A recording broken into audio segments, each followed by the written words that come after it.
Shalom semuanya, sudah lama tidak berjumpa. Tahun ini adalah baru yang pertama kali saya berdiri di sini. Nah, hari ini saya ingin memberitahu juga ya. Sebelum saya masuk firman, saya ingin memberikan sebuah pengumuman bahwa kita tidak pakai lagi warta e-book, tapi kita pakai warta lisan. Nah, jadi supaya setiap kita bisa melihatnya dengan gampang. Nah, mungkin kalau kalau pakai warta e-book itu kan susah ya. Maksudnya mungkin kalau pakai HP entah tulisannya kecil atau apa. Kalau ini lebih enak. Nah, jadi saudara tinggal bisa mendengarkan saja ya. Ini dia, silakan dibuka.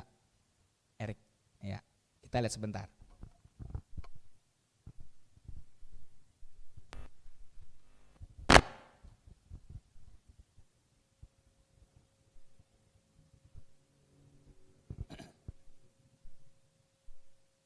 Tentang kasih, apapun keadaan kita, kami ucapkan selamat beribadah bagi jemaat tentang kasih. Apapun keadaan kita, mari kita beribadah padanya dengan segenap hati kita. Dia bila sudah mengadakan puasa raya. Diharapkan jemaat dapat mengikuti dari tanggal 8 sampai 28 Januari 2024. Berpuasalah untuk sesuatu hal yang besar. Karena Tuhan sudah siapkan sesuatu hari yang ajaib. Untuk jadwal ibadah, Sunday service diadakan di Hotel Ibis Badut jam 10.30 waktu Indonesia bagian Barat. Dan juga diadakan sekolah minggu jam 12 siang waktu Indonesia bagian Barat. Kami juga ada My Group setiap Jumat jam 7 malam dan PWT ini setiap Rabu jam 7 malam. Untuk lokasi My Group dan BAW, dapat menghubungi nomor yang sudah ada di layar saudara. Jika saudara memberi perpuluhan atau persembahan, silakan transfer ke 19803085151 melalui BCA atas nama DDICC. Ingin dilayani dalam doa, konseling pernikahan dan sebagainya? Silakan hubungi call center kami di 6283807771025. Bersiaplah, era baru akan datang. Orang-orang kuat yang dari Tuhan akan segera datang. Thank you and God bless you.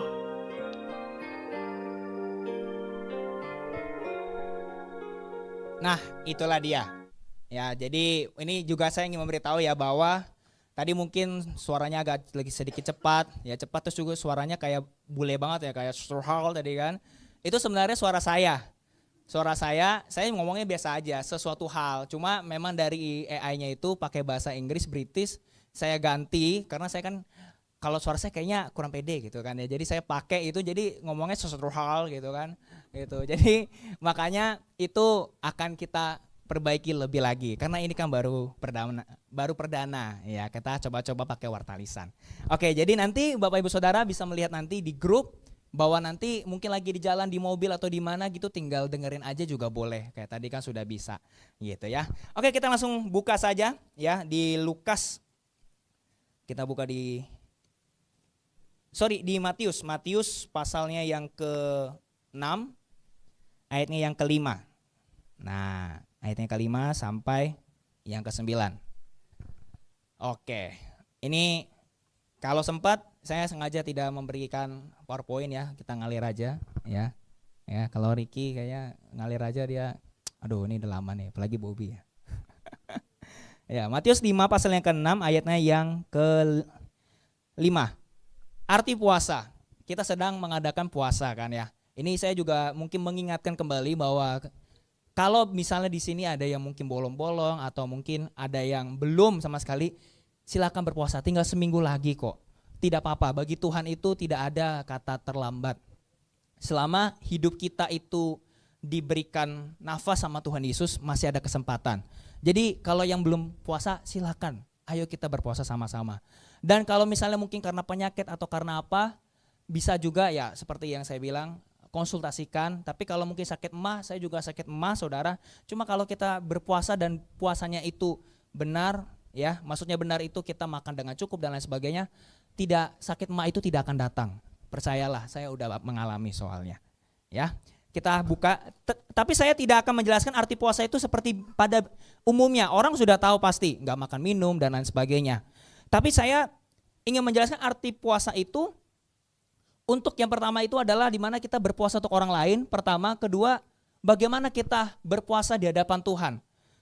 Karena seringkali kita hanya menjalankan puasa saja. Dan ini perlu dipahami juga bahwa kita berpuasa untuk sesuatu hal yang belum kita capai. Kita berpuasa bukan untuk Tuhan. Kita berpuasa bukan untuk supaya Tuhan itu mengampuni kita. Tidak usah saudara. Bukan berarti kita semakin suci. Tidak. Tapi semakin dekat dengan Tuhan, iya. Karena buktinya buat apa Tuhan Yesus berpuasa? Bukankah dia udah suci? Dia udah suci. Tapi buat apa dia berpuasa? Karena dia mau melakukan kehendak Bapaknya. Makanya kita lihat dulu. Ya. Matius pasal yang ke-6 ayatnya yang ke-5. Hal berdoa. Dan apabila kamu berdoa, janganlah berdoa seperti orang munafik. Mereka suka mengucapkan doanya dengan berdiri dalam rumah-rumah ibadat dan pada tikungan-tikungan jalan raya. Supaya mereka dilihat orang. Aku berkata kepadamu, sesungguhnya mereka sudah mendapat upahnya. Nah, sebelum saya masuk ke ayat ini, saya ingin menjelaskan bahwa berpuasa itu kenapa untuk orang lain. Sama seperti halnya kalau saudara pernah lihat atau baca itu tentang Salomo. Salomo, kenapa dia kalau kita melihat sejarah dunia, sebenarnya raja yang paling pintar, paling kaya itu Salomo. Tapi dunia tidak terima itu. Karena itu berkaitan dengan di Alkitab. Bagi orang cuma taunya Alexander the Great atau Alexander Agung. Kalau saudara pernah dengar itu. Orang cuma taunya itu. Alexander the Great. Tapi sebenarnya ada banyak raja, khususnya di Alkitab, itu orang-orang kaya. Sangat-sangat kaya. Salah satunya adalah Raja Ahasiweros. Itu di zamannya Esther. Itu kaya banget. Bikin pesta itu bisa berapa bulan loh. Bikin pesta doang. Jadi kalau misalnya mungkin di sini ada yang wedding kan paling cuma resepsi, pemberkatan, sanggit, selesai. Dia bisa berbulan-bulan. Itu Raja Ahasiweros, saking kayanya dia. Salomo juga, dia bisa pintar dan sebagainya karena dia berdoa untuk orang lain. Sama halnya kalau misalnya contoh nih, kalau saya punya adik, kalau saya kasih dia es krim, kalau dia pelit, saya nggak akan kasih dia lagi. Karena dia pelit. Sekalipun cuma satu nih, setidaknya bagi gitu. Tapi coba kalau misalnya nih, saudara punya adik atau anak, terus dia makan es krim, saudara beliin dia satu, tiba-tiba dihabisin sama teman-temannya karena dia berbagi. Masa sih kita sebagai entah kokonya atau sebagai orang tua, masa kita nggak beliin dia lagi? Pasti kita beliin dong. Bahkan kita berpikir khusus untuk dia. Kenapa? Dia sudah berbuat baik. Dia mau berbagi. Padahal cuma satu, dihabisin sama temannya 5. Gimana tuh ya 5 yang satu itu ya? Tapi itulah Tuhan itu. Tuhan Yesus itu begitu. Kalau kita berpuasa buat orang lain, Tuhan gak akan melupakan kita saudara. Salah satunya kalau misalnya kita juga berpuasa untuk gembala kita, buat keluarga gembala kita, buat tempat ini juga, itu termasuk juga. Termasuk juga kalau misalnya ada keluarga kita yang memang sedang membutuhkan. Yang mungkin karena dia lagi ada pergumulan, entahkah dia terlilit utang, entah apa. Mungkin saudara tidak terlilit utang. Tapi kalau saudara berpuasa untuk dia, Tuhan akan lakukan sesuatu hal yang memang saudara sedang butuhkan. Atau Tuhan sedang siapkan untuk saudara mendapatkan berkat itu. Itu puasa. Jadi puasa bukan hanya sekedar menahan makan dan minum. Bukan, makanya kita tidak perlu takut-takut. Oh ada orang makan, kita gak usah ini. Gak usah lah. Karena yang paling susah, yang susah itu bukan lapar dan minum. Tapi kita menahan emosi kita untuk tidak berbuat dosa itu lebih susah dibanding dengan kita hanya sekedar minum dan mau makan. Memang awal-awal memang ada rasa lapar, rasa haus, itu awal-awal lah, wajar lah. Orang kalau nge-gym juga badannya awal-awal sakit. Kalau nggak percaya tanya Ricky, ya kan? Ya kan? Orang juga awal-awal kalau mungkin bawa firman kayak gini pasti ada ya kan? Sampai sekarang saya juga ada. Atau WL pasti kayak takut atau singer. Sekarang kan puji Tuhan, singernya sudah senyum kalau kata Pak Kem. Ya kan? Sudah tidak kaku seperti dulu. Nah, berpuasa itu begitu. Nah, ini kenapa disebutnya begini nih? Dan apabila kamu berdoa, janganlah berdoanya seperti orang munafik. Kalau zaman dulu, orang-orang Farisi berdoa itu di rumah-rumah ibadat dan di tengah jalan. Tapi tahu nggak tahun ini orang-orang berdoa di mana? Mereka bukan kebanyakan berdoa di kamar, tapi di sosial media. Maksudnya begini ya, Kalau kita sungguh-sungguh punya ada keluhan, tidak semuanya bisa di-sharekan di sosial media, saudara. Gak semua. Misalnya lagi berantem, saya kasih contoh pacar deh, misalnya lagi kesel sama pacar. Gak usah bikin status gitu loh. Gitu. Gue benci sama cowok gue. Cowok tuh selalu gini-gini ya, gini-gini. Nah mungkin biasanya, saya bukan yang mendiskriminasi wanita ya, tapi biasanya mungkin wanita yang lebih sering bikin story. Sekalipun cowok ada gak ada. Cewek itu begini-gini, itu akan merusak hubunganmu. Ini juga untuk orang-orang yang sudah menikah. Sekalipun saya belum menikah, tapi saya melihat ada banyak orang-orang di luar sana, mereka sudah menikah, mereka bisa sampai cerai, itu karena apa? Ya bikin status, cuma gara-gara status. Saya lihat di Instagram orang berantem, ya di Instagram itu dia berantem gara-gara istrinya bikin status. Tadinya udah adem, tapi ketika suaminya melihat istrinya bikin, karena diberitahu dia punya masalah di sosial media. Gak usah. Kalau mau keluh kesahlah ke Tuhan. Itu pun kalau sama Tuhan, gak perlu di sosial media. Tuhan gak pakai media. Sekalipun Tuhan tahu, Tuhan baca sosial mediamu. Tapi janganlah ya. Janganlah kita itu apa-apa. Atau enggak kita kata gitu, Tuhan kenapa hidupku begini. Sampai ada lagunya, lagu lama. Mengapa aku begini, Yesus Tuhan. Nah. Gak usah kalau berdoa, berdoalah di dalam hatimu, di dalam hati kita, di dalam hati saudara. Tidak usah pakai apa kayak di chat gitu. Kalaupun kita mau sharekan di sosial media, ayat-ayat gitu contohnya boleh. Ini juga nih, gak harus kirim-kirim ayat itu, gak harus jadi pendeta. Gak harus jadi pendeta saudara. Misalnya, saudara sedang baca firman, dapat sesuatu, bisa di-sharekan sosial media, itu bagus. Gak usah pedulikan orang bilang, ih gila sekarang dia udah suci banget cuy. Atau enggak apa, biasanya apa, orang ke gereja biasanya dibilang apa, sok suci. Ngapain ke gereja, saya dulu pas saya masih kecil, saya pernah saya diituin satu orang. Saya cuma pegang baru baca sebentar aja, dia bilang, gak usahlah kau baca Alkitab, toh juga kau nanti berbuat dosa lagi. Itu gimana? Justru orang yang hari ini hari Minggu, dia bisa ke gereja tapi dia tidak mau, tertawalah karena mereka. Sama seperti orang yang suka nge-gym. Kalau ada orang gemuk di dalam gym, jangan diketawain. Kenapa? Karena dia berarti berusaha untuk memperbaiki badannya. Kalau ada orang gemuk, orang kurus di tempat gym, jangan diketawain. Ah masih kurus, gendut banget dia, ngapain dia gym? Justru karena dia pengen perbaiki diri. Tertawalah kalau ada orang gemuk sedang makan banyak, hati-hati kolesterolmu, gulamu, masih plek gitu kan, serangan jantung. Sama halnya kalau kita ke gereja.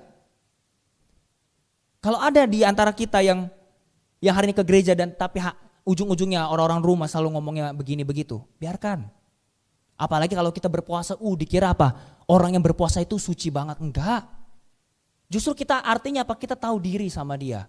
Kita tahu diri sama Tuhan Yesus. Kalau kita mau sharekan sesuatu hari-hari ini, hati-hati saudara. Mau itu anak muda, mau itu orang tua, saya pun juga, setiap kita mesti hati-hati. Power terkuat hari ini adalah kita menjaga rahasia. Percaya enggak? Karena apa? Sosial media itu udah cepat. Sosial media itu cepat banget untuk sharekan hal-hal yang buruk.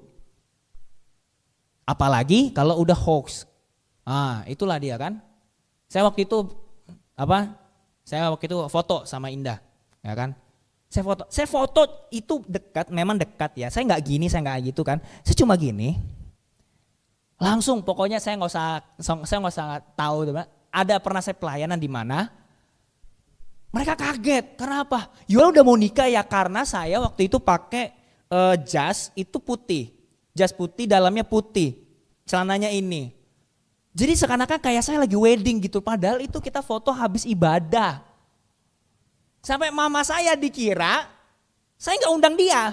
Loh gak mungkin lah ya. Kamu kan mamaku, gak mungkin tak diundang loh. Terus udah gitu kayak, kamu kan mau jadi pendeta, gak perlulah pegang-pegangan. Gini, deket gini doang gitu loh. Siapa ya? Nah, Denny sini nih, Denny. Benar. Denny bentar sini. Denny, ya ini sebagai contoh aja nih, sebagai contoh nih. Ini bahwa kita tuh mesti hati-hati loh zaman sekarang loh. Ya.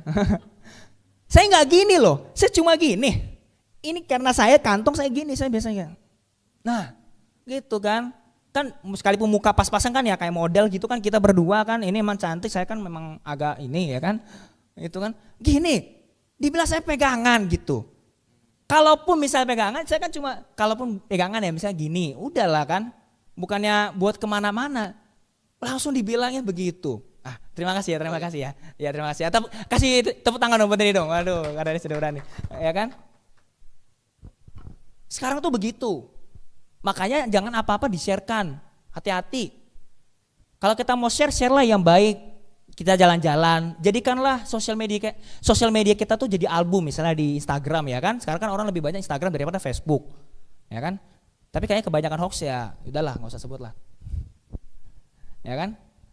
Instagram bisa kita kan pakai buat apa? Buat album kita, ya kan? Kalau zaman sekarang kan nggak bisa pakai album lagi, apalagi bisa hilang. Kalau di sosial media tidak bisa hilang. Selama kita yang tidak pernah mau menghapusnya, jejak digital itu ada. Jadi berdoalah di tempat yang sembunyi. Sembunyi itu bukan berarti harus di tempat yang sendirian, tidak. Yang terpenting adalah kita tahu tempatnya, saudara. Sama juga seperti berpuasa. Di dalam Alkitab kan dibilang bahwa berpuasa jangan ketemu, maksudnya jangan diumbar-umbarkan, jangan pamer. Bukan berarti ketika ditanya kamu puasa ya?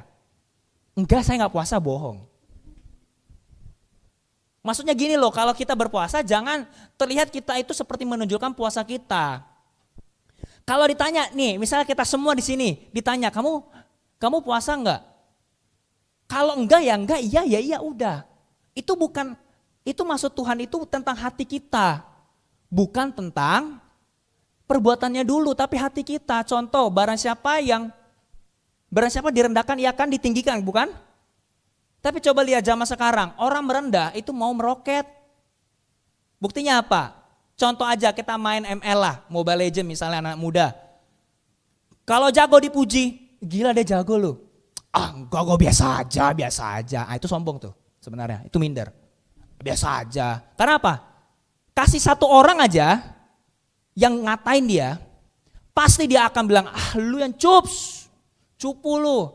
Langsung dia akan mengeluarkan semuanya. Terus bilang apa? Gua hebat kan.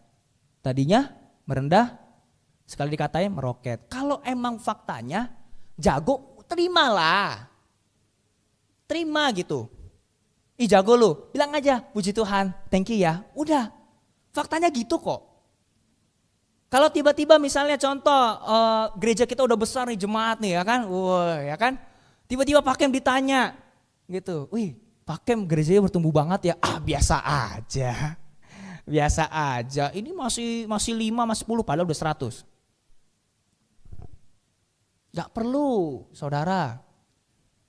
Jadi maksudnya hati kita, jadi kalau misalnya di sini ditanya tentang puasa, ya udah jujur aja, kalau enggak puasa juga enggak apa-apa, tidak didukung Tuhan kok, tidak digantung sama gereja ini juga, enggak, tenang aja.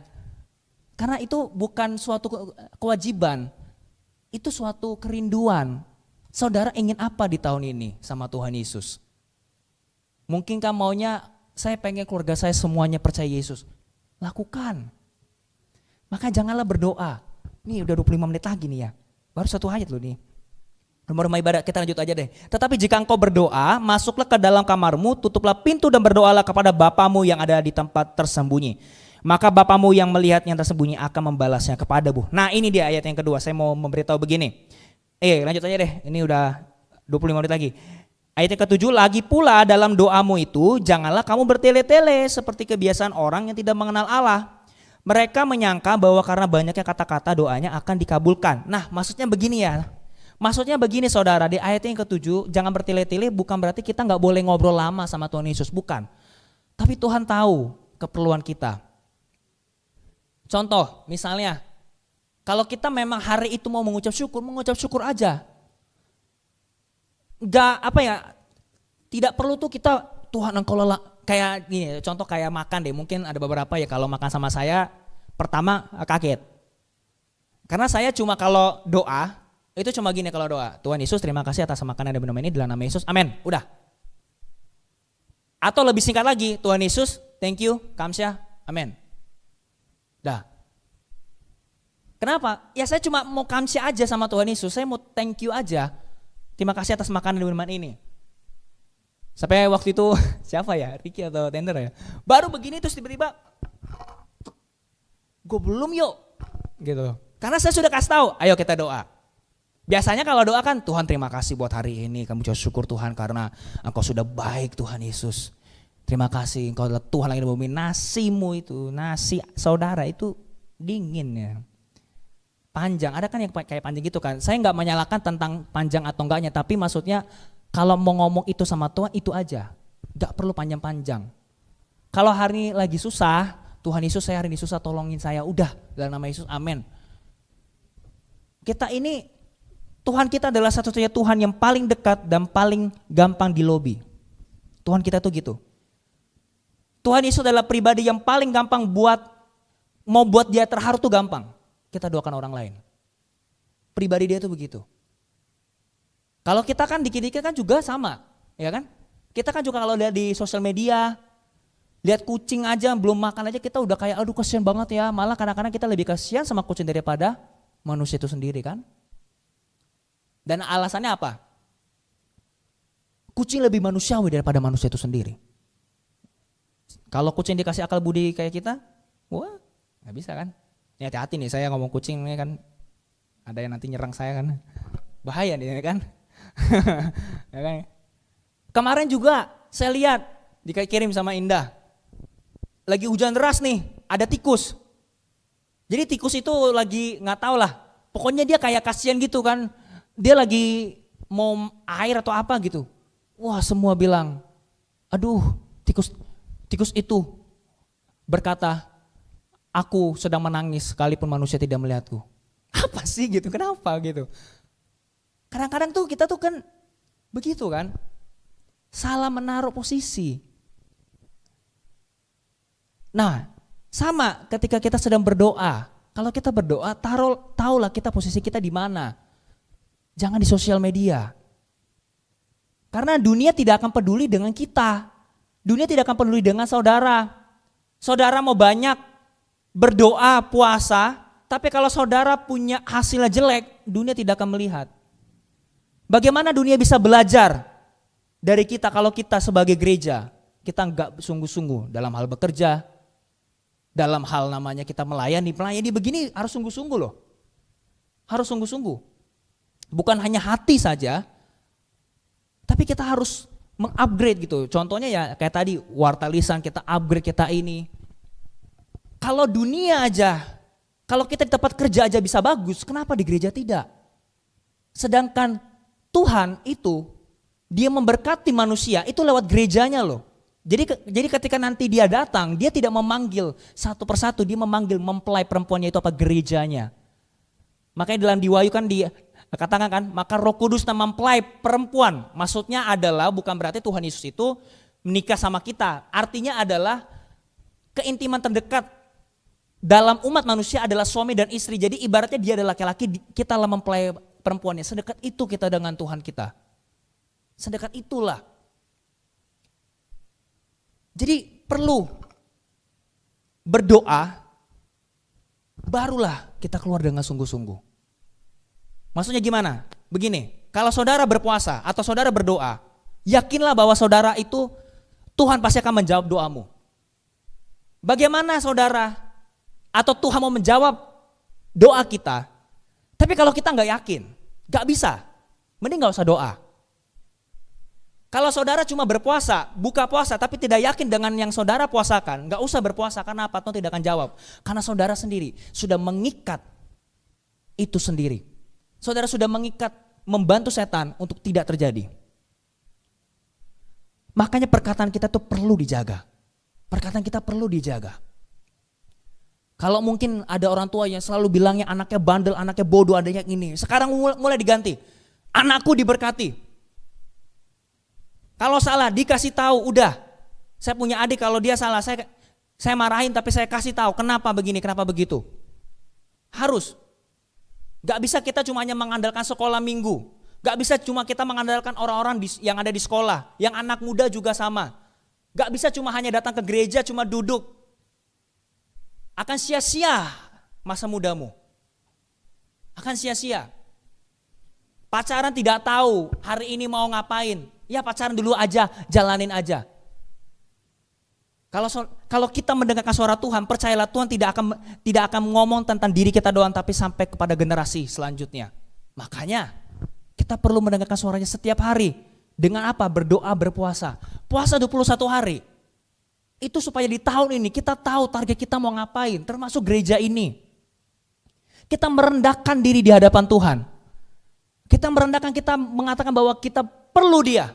Gak peduli saya punya uang banyak, tapi saya perlu Engkau Tuhan. Tahu gak kenapa di Korea?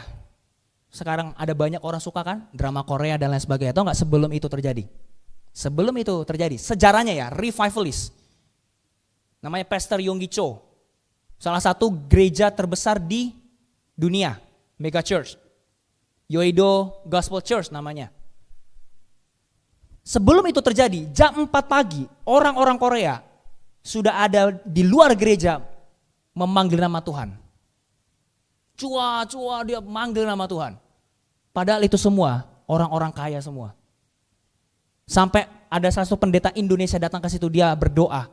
Dia ngomong begini. Jadi kalau mereka berdoa itu bukan pendetanya doang, semua berdoa. Jadi cuma misalnya contoh saya ngomong begini, mari semua kita berdoa. Pasti cuma saya doang, semua cuma diam. Ya kan? Tapi kalau di luar orang Korea, mari semua kita berdoa, semua berdoa. Semua berdoa. Itulah kenapa Samsung bisa terkenal. Itulah kenapa orang-orang menyukai BTS dan lain-lain. Orang kan nggak tahu. Cuma sekarang kan tahu-taunya dikit-dikit aja. Itulah kenapa perekonomian Korea itu bisa naik, itu karena itu. Setiap jam 4 pagi, mau orang tua, anak muda, semua. Mereka selalu berdoa. Padahal mereka itu ada yang menteri, ada yang apa. Mereka ngomong apa?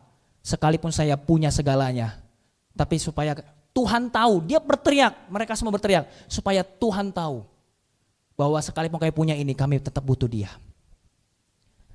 Korea karunia doanya kenceng sekali. Orang Indonesia karunianya bukan karunia doa, tapi karunia praise and worship.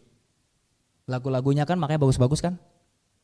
Lagu-lagunya kayak tadi tuh betapa hebat, betapa kuat dan lain sebagainya, itu semua kita tuh praise and worship. Urapan kita itu. Nah, berdoa, tapi kita bisa pakai cara orang Korea itu. Orang-orang Korea itu. Makanya jangan kaget. Ini beneran, kalau saudara nggak percaya bisa cek sendiri. Singapura, kenapa Singapura sekarang menjadi salah satu adidaya yang keren banget? Zaman itu, saya lupa namanya siapa, yang jelas dia, Singapura tuh dulu anjlok banget lah. Bahkan sampai mereka pun kalau bikin apa ya, saya lupa. Mereka kalau mau masak aja, mereka harus pakai batu bata tuh. Batu bata yang bisa di jalan. Tapi karena waktu itu pemimpin mereka, saya lupa namanya, yang jelas dia pakai caranya Alkitab, Alkitabiah lah pokoknya. Memang mereka saat itu negaranya bukan negara yang kuat seperti sekarang. Tapi saat itu anak-anak mudanya semua S1, S2, S3 semua. Sarjana semua. Dari anak-anak muda inilah langsung sampai sekarang. Singkatnya aja, saya singkat aja. Mereka menjadi negara yang keren banget kan sekarang. Tahukah saudara, Alkitab itu seperti itu. Firman Tuhan itu begitu. Jadi kalau kita sungguh-sungguh datang sama Dia, kalau kita berdoa dengan sungguh-sungguh, kita pasti akan dapatkan sesuatu. Gak mungkin enggak. Kita percaya dulu makanya. Percaya dulu. Hari ini kalau misalnya ada yang lagi terlilit utang, atau kita mau bayar kredit motor atau apa, tiba-tiba kita kena PHK di mana? Berdoa saja, Tuhan terima kasih karena saya sudah bebas. Kita tetap bekerja. Kita keluar, kita bekerja tanpa kita memikirkan masalah itu. Pasti ada, tapi Tuhan pasti bantu lah, gak mungkin enggak. Tuhan akan kirimkan gagak-gagak yang baru untuk kita. Tahun ini, apalagi ya, kenapa saya bilang tadi, orang-orang kuat akan segera datang. Kenapa? Tahun ini akan banyak ada pergeseran yang luar biasa. Era yang baru itu akan datang. Tidak akan ada lagi namanya orang-orang yang lama, orang baru akan Tuhan pakai. Tapi pertanyaannya siapa itu? Tuhan mau siapkan kita semua. Jadi kalau kita hari ini yang mau sungguh-sungguh, percayalah nanti kamu akan merasakan. Saudara akan rasakan bagaimana nanti Tuhan akan pakai dirimu, apalagi yang anak-anak yang masih muda. Itu sudah pasti. Itu sudah pasti. Sekalipun sekarang mungkin tetangga, keluarga kita semuanya mungkin ada yang meledek, mungkin ada yang sudah nikah, ada yang sudah punya rumah, ada yang punya ini. Tapi kok saya ikut Yesus begini-gininya, tenang aja. Karena ketika nanti Tuhan suruh kamu buat ini, lihatlah. Kamu akan udah sampai duluan daripada yang lain. Itulah kenapa kita harus stay kalau Tuhan Yesus suruh stay. Kita harus punya hati seperti Petrus. Petrus bilangnya gimana? Tuhan, kami sudah semalaman, kami tidak punya ikan. Kami sudah mancing, gak bisa. Bayangin saat itu Tuhan Yesus bukan nelayan. Tuhan Yesus itu tukang kayu. Coba, kalau kita pakai logika deh. Petrus kenapa bisa percaya kepada Yesus? Dia tetap tebarkan jala. Karena dia menganggap bahwa dia adalah Mesias. Mungkin saat itu gak ngomong. Tapi pada saat dia ngomong begitu, di kalimat terakhirnya dia ngomong apa? Tapi karena engkau yang menyuruhnya. Tebar jala, 153 ikan. Mereka dapat itunya apa? Jaring yang gak koyak. Pada 153 bukan ikan yang kecil-kecil ya, ikan yang gede-gede semua saat itu. Artinya apa? Kalau Tuhan yang suruh tebar jala, kalau Tuhan yang suruh kamu punya usaha, ekspansi sana sini, tebarkan jala. Hasilnya akan sangat-sangat tidak terduga, bahkan kayaknya gue kerja nggak sampai begini deh. Itu kalau Tuhan yang suruh. Saya bukan membicarakan tentang Injil kemakmuran ya, tidak sama sekali. Tapi maksudnya adalah ketika kita dekat dengan Tuhan, Tuhan pasti akan memelihara kita. Nggak mungkin enggak saudara, tapi kita juga harus bekerja juga. Tapi sekarang banyak orang yang lebih banyak bekerja daripada berdoa. Karena terlalu takut, terlalu khawatir. Sampai akhirnya apa? Tidak ikut doa, tidak ikut ibadah. Bahkan ibadah hari Minggu pun susah. Hari-hari ini sangat-sangat susah sekali untuk kita dekat dengan Tuhan loh. Karena apa? Semua sudah gadget. Semua udah gadget. Malas nih buat datang nih. Buka aja HP live. Iya enggak? Tapi kalau orang yang sungguh-sungguh mau datang seperti ini, saudara akan lihat berbeda hidupnya. Bukan hanya hidupnya beda, revival terjadi. Daniel bisa menjadi orang yang luar biasa di Alkitab. Itu ada proses saudara. Orang yang diurapi Tuhan itu nggak bisa langsung boom. Itu nggak mungkin. Setiap profesi termasuk profesi sebagai pendeta nggak mungkin boom. Langsung tuh nggak ada. Kita bangun gereja begini masih wajar. Kecuali kalau 20 tahun kita gini-gini aja. Nah itu baru perlu dipertanyakan. Kalau 20 tahun. Kalau kita masih tahun cuma baru ketiga, keempat, wajar kalau kita masih begini. Jadi jangan sampai kita letih, lesu, bermuka berat, bukan berbeban berat, bermuka berat, ya kan? Usaha juga lagi susah atau apa? Katakan dulu, karena yang Tuhan ingin berkati bukan usahamu, yang Tuhan berkati bukan usahanya saudara dulu, yang Tuhan berkati bukan keluarga saudara dulu, yang Tuhan berkati itu kita. Aku akan memberkati engkau, kata Tuhan Yesus. Kalau kita diberkati, apapun yang kita pegang, Mazmur berkata, akan berhasil karena Tuhan yang menyertai. Tapi kalau Tuhan tidak menyertai saudara, sekalipun saudara punya link banyak sana dan sini, akan jatuh, akan down. Saya punya teman begitu soalnya. Dia punya ini, dia dekat dengan Tuhan. Wah, memang finance-nya itu naik. Karena dia juga rajin sih. Tapi ketika dia lupa sama Tuhan, dia punya pacar gara-gara pacar. Pacar non-Kristen. Saya udah bilang sama dia, jangan sama dia, jangan sama dia. Tapi dia cuma la. Dia pikirnya kalau dia nggak dengar berarti nggak terjadi. Kan salah ya. Justru dia kasih tahu gitu supaya jangan terjadi. Tahu nggak? Orang itu pacarnya selingkuh di kampungnya sendiri.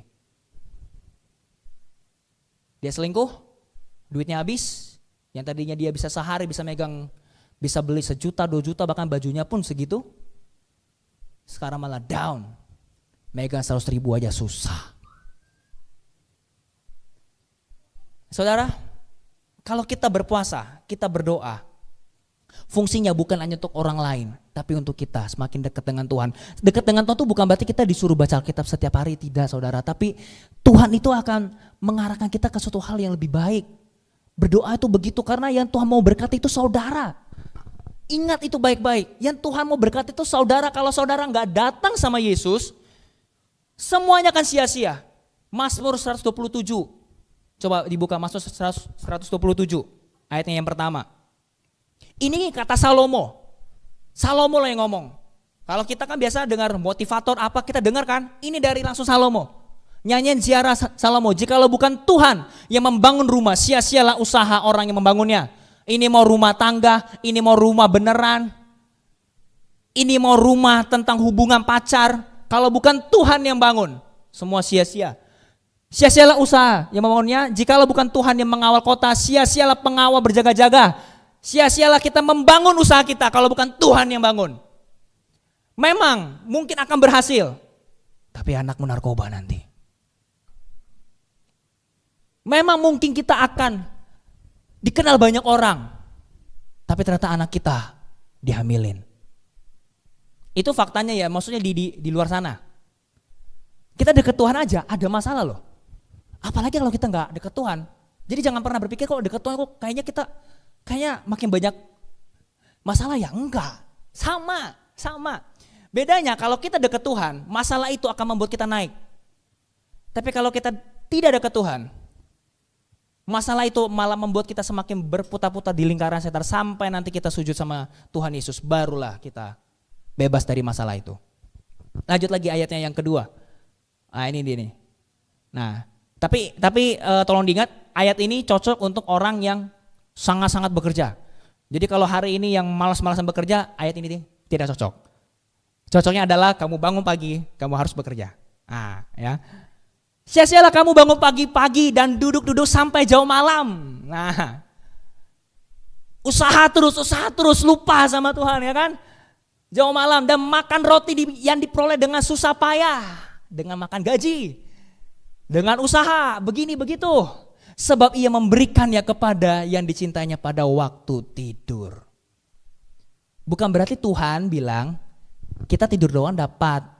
Ya kita kerja, tapi ketika orang itu tidur, tahu nggak kenapa ketika waktu itu tidur dia bisa diberkati Tuhan? Karena dia bisa nyaman tidurnya. Ini bukan bicara tentang kalau gitu kita nggak usah jadi orang kaya, salah.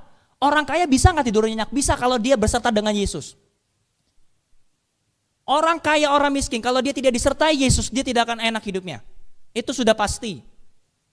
Sekalipun di Alkitab juga dikatakan ada orang kaya yang banyak dia punya duit tapi dia tidak bisa tidur. Itu karena apa? Karena dia tidak disertai Tuhan. Karena hatinya itu kepada uang. Akar segala kejahatan itu adalah cinta akan uang, bukan uangnya. Uang tidak pernah salah saudara. Yang salah itu kalau kita terlalu cinta kepada sesuatu hal yang bukan Tuhan Yesus. Termasuk pacar kita, termasuk orang tua kita. Termasuk pekerjaan kita. Jadi kenapa kita berpuasa? Kita harus kasih tahu. Kita pakai ini. Aku mau berserah kepadamu Tuhan Yesus. Saat itu, wah lihat nanti. Tahun ini, saudara pasti akan melihat berkat itu udah ada di mana-mana. Berkat itu gak harus uang. Yang tadinya mungkin susah dekat dengan papa, dengan mama, hari ini dekat. Yang tadinya pekerjaannya gitu-gitu aja, Tuhan berkati lebih lagi. Yang tadinya dia hidupnya itu jomblo gitu kan, misalnya jomblo, aduh Tuhan kapan aku punya pasangan hidup. Hari itu dikasih sama Tuhan. Itu dia sia-sia. Ini bukannya berarti malas, lihat pagi-pagi dan duduk-duduk sampai jauh malam. Orang-orang sekarang kan begitu, bekerja. Oh jangan, itu adalah lagu zaman dulu. Ya, itu lagu Romusa tuh. Bekerja. Bukan gak boleh bekerja, saudara, sekali lagi. Bukan gak boleh bekerja. Tapi ada waktunya kita pakai lutut kita. Mau anak muda, mau orang tua, Sekalipun sudah tahu, saya juga kasih tahu sama opung saya. Bukan berarti opung sudah tidak bisa jalan, opung nggak bisa dipakai Tuhan lagi. Bisa dipakai. Doakan kami cucu-cucumu. Doakan kami anak-anaknya. Doakan kami. Kenapa? Berkat itu turun dari orang tua juga kan. Makanya kita perlu mendoakan. Kita perlu berpuasa. Apalagi mungkin yang sudah punya anak. Berpuasa untuk anak-anak. Apa visi Tuhan? Bukan hanya sekedar kita, oh kamu akan jadi orang kaya nanti. Oh, sekalipun dia jadi orang kaya, tapi kalau dia dekat Yesus, percayalah dia pasti akan jatuh. Mungkin uangnya masih ada. Uangnya masih ada. Tapi kebahagiaan tidak akan ada. Fenomena di tahun ini, itu seperti itu. Ada banyak orang kan sekarang, apalagi sedang mau pilpres. Banyak kesana kemari, begini begitu. Ya udahlah. Pilihlah sesuai dengan yang menurut kita baik aja. Udah, lanjut lagi. Ini dia nih. Jadi janganlah kamu seperti mereka karena Bapamu mengetahui apa yang kamu perlukan sebelum kamu minta kepadanya itu. Pertanyaannya gini, kalau Tuhan tahu, kenapa kita perlu minta? Kenapa kita perlu minta? Kemarin di my group ya, saya tanya kepada anak-anak muda gitu, apa yang mau didoakan, mereka semua rata-rata bingung dan juga tidak spesifik gitu loh. Padahal saya lagi berdoa gitu, Roh Kudus pengen menjawab doanya di tahun ini gitu, targetnya apa? Spesifik. Saya ajarin ke mereka spesifik, kalau ngomong sama Tuhan itu spesifik. Ada yang ngomong, Bang tolong doakan saya punya persoalan hidup. Iya persoalan hidup, apa persoalan hidupnya? Apalagi dia masih sekolah kan, kebayang gak orang masih sekolah aja persoalan hidup. Kita yang udah kerja kota ini. Saya bilang spesifik. Gitu. Saya gak usah sebut nama orang-orang yang datang mager kemarin yang tahu. Kita ketawa-tawa. Karena kita kebayang gitu loh, masih sekolah aja persoalan hidup, bayangin. Kata-katanya itu loh. Doakan saya, persoalan hidup saya banyak. Persoalan hidup saya banyak. Tapi artinya dia sudah mulai dewasa. Harus begitu. Tuhan, kenapa kita perlu tahu? Kenapa kita perlu berdoa? Kalau Tuhan sudah tahu. Kenapa kita nggak perlu gitu kayak pakai nggak usah kita berdoa dulu kayak tadi, nggak usah. Kita langsung aja pakai langsung ngomongnya Tuhan tahu, Tuhan mengerti dalam nama Yesus udah. Bayangin kalau kayak gitu ibadah paling singkat itu adalah itu. Kenapa? Tuhan tahu, Tuhan mengerti. Tapi kenapa kita masih harus ngomong sama Dia? Karena Tuhan mau dekat sama kita. Berpuasa bukan hanya sekedar kita menahan lapar dan tapi kita bergantung sama Dia. Tuhan suka main sama anak-anaknya. Sekalipun suatu saat nanti kita akan jadi oma, opa, kakek, nenek, bagi Tuhan kita tetap anak kecilnya. Ini adalah prinsip pelayanan saya. Saya punya prinsip pelayanan dan saya pakai ini. Setinggi-tingginya Pangeran Yoel dipakai Tuhan dengan luar biasa. Tapi di hadapan Tuhan, saya tetap anak kecilnya Dia. Jadi saya tetap mau manja-manja sama Dia. Saya nggak mau orang mau dibilang kayak anak kecil, kayak apa. Pokoknya kalau saya dekat Tuhan, terserah. Saya mau manja sama Dia. Kalau dia adalah orang dia apa-apa saya kok. Ya kan? Jadi kalau saya mau minta Dia, mau apa dia, terserah. Orang dia papa saya. Tapi bukan berarti kurang ajar ya. Waktu itu saya udah pernah kasih tahu. Doakan terus. Kalau kita udah deket kayak gitu, aduh, percaya deh. Hanya bayang-bayang yang menyembuhkan. Anggur tua itu. Kemarin kita belajar anggur tua, anggur muda kan, ini bukan soal mabok, bukan ini. Saya bicara tentang urapan. Kalau kita dekat dengan Tuhan, yang terakhir ayat yang ke-9. Karena itu berdoalah demikian. Bapa kami yang di sorga, dikuduskanlah namamu. Sampai situ. Karena itu berdoalah demikian, Bapa kami yang di sorga, dikuduskanlah namamu. Dikuduskanlah. Tuhan udah kudus gak? Tuhan sudah kudus. Tapi kenapa perlu dikuduskan lagi? Maksudnya gini, Tuhan sudah terpuji gak? Tuhan sudah terpuji. Tapi bagi kita dia harus tetap dipuji selama-lamanya. Tuhan sudah suci? Suci. Tuhan sudah kudus? Kudus. Tuhan sudah mulia enggak? Mulia, sangat mulia, paling mulia dia di alam semesta ini. Tapi perlukah dia dimuliakan kembali? Ya. Bukan supaya karena Tuhan itu gila hormat atau apa enggak, supaya kita ingat bahwa Bapa kita, Allah kita di sorga di tahun ini, Dia akan memimpin kita sebagai gembala. Itu ya. Sebagai penutup ini saya kasih aja nih, bisa dibuka Erik di Yakobus 4 ayat 7. Ini sebagai penutupnya. Nah, karena itu tunduklah kepada Allah dan lawanlah iblis, maka ia akan lari daripadamu. Tunduklah kepada Allah. Setelah kita sudah melakukan yang tadi yang saya bilang, kita berpuasa, saudara sudah berpuasa dengan sungguh-sungguh, berdoa, ikut ibadah seperti ini, ikut meeting harus begini begitu. Saudara perlu juga melawan iblis itu. Iblis di dalam keluarga kita tuh pasti ada namanya familiar spirit. Itu maksudnya apa? Kalau kita cek baik-baik. Biasanya contoh, misalnya ada orang pakai narkoba, biasanya di atasnya pasti ada. Atau enggak anaknya nanti yang kena. Nah itu familiar spirit. Kalau orangnya suka mencuri, pasti kalau enggak orang tuanya, pasti dari ujung-ujungnya pasti ada. Saya punya keluarga, tidak ada satupun yang jadi pendeta. Tapi saya tahu, saya diberitahu bahwa keturunan saya yang di atas nenek moyang saya, yang keempat sebelum saya, itu adalah seorang majelis gereja. Bayangin itu berapa tuh? Berarti udah kakek buyut berarti ya. Barulah ternyata yang jadi pendeta yang ini. Yang mau jadi pendeta lah ya, belum jadi pendeta. Lawan. Harus lawan. Percaya dengan cara apa? Percaya dulu. Kalau kita sudah malas, kalau kita sudah bilang, nggak bisa nih. Aduh, bisnis gua bakal turun nih. Ya udah, turunlah. Karena kita punya kuasa perkataan. Orang yang suka berpuasa, perkataannya itu hati-hati. Kenapa? Akan dipakai Tuhan dengan luar biasa. Makanya sering-seringlah memberkati orang. Sering-seringlah memberkati usaha Anda. Usaha saudara.